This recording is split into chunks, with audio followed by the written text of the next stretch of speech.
Shahid Goyal classes में आज हम करेंगे chapter number 2 NCERT solution class 8 का चैप्टर नंबर 2 करेंगे लीनियर इक्वेशन वन वेरिएबल। पहले इसमें हम देखते हैं कि ये होता क्या है, लीनियर इक्वेशंस क्या होता है, उसका इंट्रोडक्शन पढ़ेंगे। इंट्रोडक्शंस के बाद हम उसका सेकंड पॉइंट्स पढ़ेंगे, solving equation having the variable on both sides.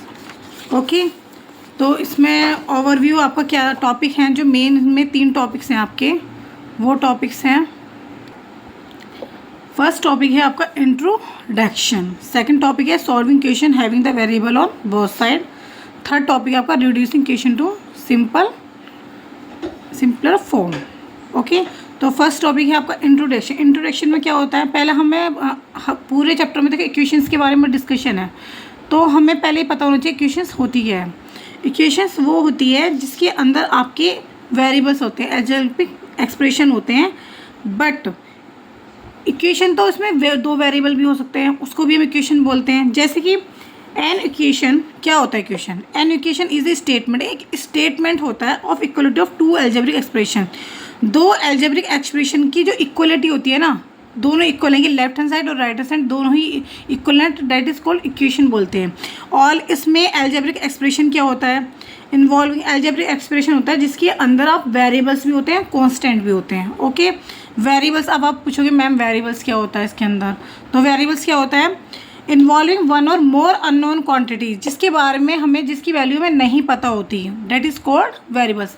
वो 1 या 1 से ज़्यादा भी सकते हैं। बट हमारा क्या, हम क्या पढ़ रहे हैं, लीनियर इक्वेशन। लीनियर इक्वेशन उसे बोलते हैं जिसके अंदर ओनली 1 वेरिएबल होता है, पावर भी नहीं होती। लाइक जैसे कि ये देखो 1 वेरिएबल है, अगर आप ऐसे करोगे x² + 2x + 5 = 2, तो ये आपकी इक्वेशन तो है, ये आपकी इक्वेशन तो है, बट ये लीनियर इक्वेशन नहीं है। तो लीनियर इक्वेशन क्या होती है, लीनियर इक्वेशन उसे बोलते हैं जिसके अंदर ओनली x की पावर 1 होती है, ओनली 1 वेरिएबल होता है, that is called equation. Equation आपकी किसी भी टाइप से हो सकती है, इक्वेशन से कि x + 8 = समथिंग कुछ भी हो सकता है, उसको आपको सॉल्व करेंगे, x की वैल्यू फाइंड करनी होती है, उसे बोलते हैं इक्वेशन। ओके, नेक्स्ट टॉपिक जो है आपका वो है solving equation having the variable on both side. मतलब आपको कोई भी इक्वेशन दे रखी होती है, लाइक जिसमें एग्जांपल में लिख रखा है इस टाइप की इक्वेशन, इनको दोनों साइड से ही सॉल्व करना होता है, ठीक है। और जो भी सॉल्व करके आपकी एक्स की वैल्यू होती है उसको दोनों साइड्स में इसे पुट करके आपको ये बताना है कि लेफ्ट हैंड साइड इक्वल है right hand side, that is called equation. Okay, like example में आपको करके बताती हूँ किस तरह से आपको करना है इसे। अब देखो ये आपकी इक्वेशन दे रहे हैं, आप 8x + 4 = 3x - 7 + 7, दोनों साइड इसकी वेरिएबल है, उस इक्वेशन को आपको सॉल्व करना है। कैसे सॉल्व करना है, फर्स्ट है 8x + 4 = 3x - 1 + 7, ये आपकी इक्वेशन है। तो 8x + 4 तो आप ऐसे ही रखोगे, 3 के अंदर मल्टीप्लाई करोगे, 3x - और ध्यान रखो उस 3 की मल्टीप्लाई आपको दोनों ही डिजिट में करनी है, 3 + 7। अब आप एक बात ध्यान रखना, इसे थोड़ा सा आगे और सॉल्व कर लेते हैं। 3x, अब -3 में से +7 गए तो प्लस का बड़ा है, तो 4 बचा। ओके, अब हम सॉल्व करने के लिए हम क्या करते हैं, वेरिएबल को साथ +4 तो नहीं कर सकते, वेरिएबल के साथ वेरिएबल होना चाहिए। तो 8x, इस वेरिएबल को जब दूसरी साइड लेके जाएंगे तो मैंने हमेशा बताया साइन चेंज हो जाता है, इस क्वेश्चन को दूसरी साइड लेके जाएंगे तो साइन चेंज हो जाता है। तो 8 में से 3x के आपको कितने बचते हैं बताओ, 5x, और 4 - 4 0, तो x की वैल्यू क्या होगी, किसी भी जीरो को किसी भी डिजिट से डिवाइड करते हैं तो वैल्यू आपकी 0 आती है। अब इस 0 को आपको क्या करना है, इस 0 को आपको गिवन इक्वेशन में रखना है, जो आपके क्वेश्चन में दी हुई इक्वेशन है उसमें इसको पुट करना है, और आपको ये दिखाना है कि लेफ्ट हैंड साइड और राइट हैंड साइड दोनों इक्वल हैं। ओके, तो 8 0 + 4 = 3 0 - 1 + 7, 8 0 0 हो जाएगा, +4 3 0 0 -3 + 7 4 आया, और ये भी देखो -3 + 7 4, तो लेफ्ट हैंड साइड इक्वल है आपकी राइट हैंड साइड के। देखो। ओके, तो ये हो गया आपके equations. Solving equation having the variable on both side, दोनों साइड ही वेरिएबल को इक्वेशन को हम किस तरह से सॉल्व करेंगे, इस तरह से करेंगे और ये पता लगा लेंगे हाँ ये इक्वेशंस इक्वल है। ओके, इस तरीके से हमें सॉल्व करना है। सेकंड एग्जांपल भी इसी तरीके से आपको सॉल्व करना है। आगे एक्सरसाइज में सेम इसी पैटर्न से क्वेश्चंस आएंगे। अब हम नेक्स्ट एक्सरसाइज शुरू करते हैं। पहले क्वेश्चन नंबर 1 एक्सरसाइज 2.1 का 3x = 2x + 18। ये आपकी लीनियर इक्वेशन है क्योंकि इसमें वेरिएबल केवल x है जिसकी पावर 1 है। तो इस इक्वेशन को हम किस तरह से सॉल्व करेंगे, पहले मैंने बताया x वेरिएबल को सॉल्व करने के जो दूसरा x है उसके पास लाना होता है और इक्वल के साथ कोई भी दूसरी डिजिट जो होती है दूसरी साइड आती है इक्वल के, तो साइन चेंज हो जाता है। तो ये होगा 2x = 18। 3x में से 2x गए मतलब 3 में से 2 1 बचेगा। तो x 1 वेरिएबल को कांस्टेंट को लिखने की ज़रूरत नहीं पड़ती। तो x की वैल्यू आपको क्या आ गई 18। अभी एक बात ध्यान देखो, इस क्वेश्चन में आपको एक चीज़ और बोली है, सॉल्व द फॉलोइंग इक्वेशन। पहले सॉल्व करनी है, उसके बाद क्या करना, check your result. Check your result का मतलब है जो आपकी वैल्यू आई है उसको आपको पुट करना है गिवन इक्वेशन में। Now check the value of x in given equations. Okay, तो 3x = 2x + 18 है।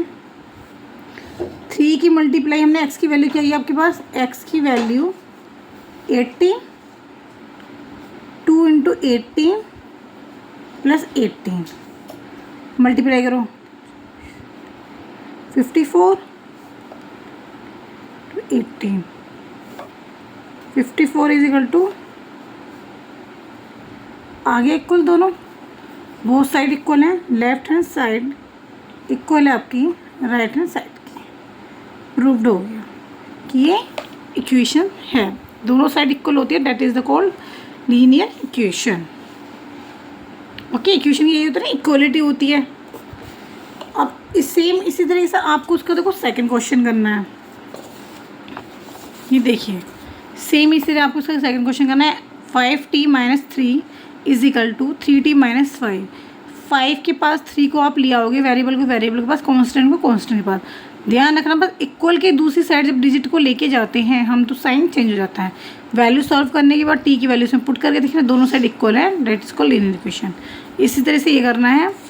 फोर्थ क्वेश्चन, फोर्थ क्वेश्चन में आपका 4z + 3 = 6 + 2z।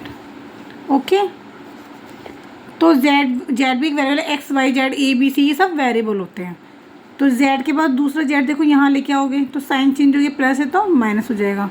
इसी तरह कांस्टेंट को दूसरे कांस्टेंट के पास लेके जाओगे तो साइन चेंज हो जाएगा। 4z में से 6z मतलब 6 बड़ा है और 6 कौन सा है हमारे पास नेगेटिव का, तो 2z।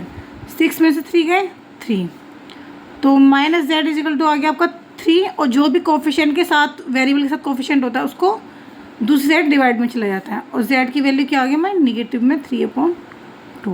तो ये तो केवल आपकी वैल्यू आई है, अभी वैल्यू आ गई, कभी यहीं छोड़ दो इसका आंसर, कुछ नंबर कर सकते हैं क्योंकि उन्होंने चेक करने को बोला है। तो हम चेक करेंगे 4z + 3 = 6 + 2z। 4z की वैल्यू है -3/2 + 3। आप इस तरह से चेक कर सकते हो, दोनों साइड को इक्वल लेके चलो, वरना पहले इस साइड चेक कर लो फिर राइट हैंड साइड चेक कर लो। ठीक है, 6 + 2 z की वैल्यू -3/2। ठीक है, अब देखो ये कैंसिल भी हो रहा है, 2 2 = 4 क्योंकि मल्टीप्लाई में तो होता ही है, 3 2 = 6। 2 से देखो 2 कैंसिल हो गया, ये भी कैंसिल हो रहा है मल्टीप्लाई में, तो 6 ± -3। अभी देखो -3 आया और 6 में से 3 गए 3 आया, बट इक्वल नहीं है, तो ये नोट, इसको आंसर लिखो नॉट वेरीफाइड। ठीक है, ये आ गया आपका नॉट वेरीफाइड। सॉरी स्टूडेंट, ये क्वेश्चंस मैंने गलत नोट डाउन कर लिया था, मतलब यहाँ पे मैंने 4z - 6z कर दिया था, 6 नहीं है यहाँ पे 2 था, गलती से यहाँ पे मैंने 6 लिख दिया, तो ये 2z होगा। अगेन इस क्वेश्चन को दोबारा करो, देखो 4z plus 3 equal to 6 plus 2z। Question आपको ये है, ठीक है। 4z के बाद हम, ये मैंने 6 समझ लिया था, ये 2 है यहाँ पर। 2z 6 माइनस 3, 4 में से 2 गए 2z, 6 में 3 गए 3, तो z की वैल्यू आ गई आपकी 3/2, पॉजिटिव वैल्यू आएगी। अब इसे आप पुट करो लेफ्ट हैंड साइड, पहले इक्वल, आप एक साथ इक्वल लेके भी चल सकते हो, अलग अलग भी। 4z plus 3 left hand side ली, 4 3/2 प्लस 3, 2 2 ज़ा 4, 3 2 ज़ा 6 प्लस 3 9। अब इसका इसी तरह राइट हैंड साइड निकालेंगे हम, ठीक है। राइट हैंड साइड हमारा 6 प्लस 2z, 6 प्लस 2, z की वैल्यू देखो आपकी 3/2 आई है, तो 2 से 2 गए 6 प्लस 3 9। अब आपका लेफ्ट हैंड साइड बराबर राइट हैंड साइड, ये हो गया वेरीफाइड, ठीक है।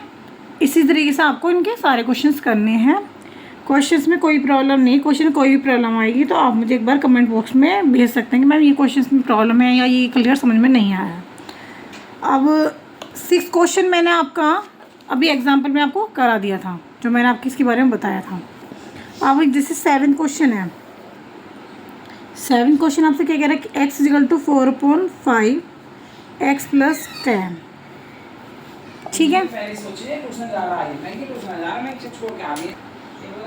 x equal to this equation, तो आपको क्या करना है, x इजिकल टू जो भी बाहर कांस्टेंट डिजिट है उसके अंदर मल्टीप्लाई करनी है, 4/5x प्लस 4/5 इंटू 10, क्योंकि इसका मतलब होता है कि मल्टीप्लाई करना। तो x के पास x खुल गया है तो साइन चेंज हो गया आपका, इजिकल टू 5 2 ज़ा 10, अगर कट रहा है तो काट सकते हो, 4 2 ज़ा 8, ओके। अब इस तरह के जो क्वेश्चंस होते हैं ना, उसमें आप क्या करते हैं, ऐसे लेना पड़ता है कि एक के नीचे, मान लो इसके नीचे कुछ नहीं है तो आप 1 लगा सकते हो।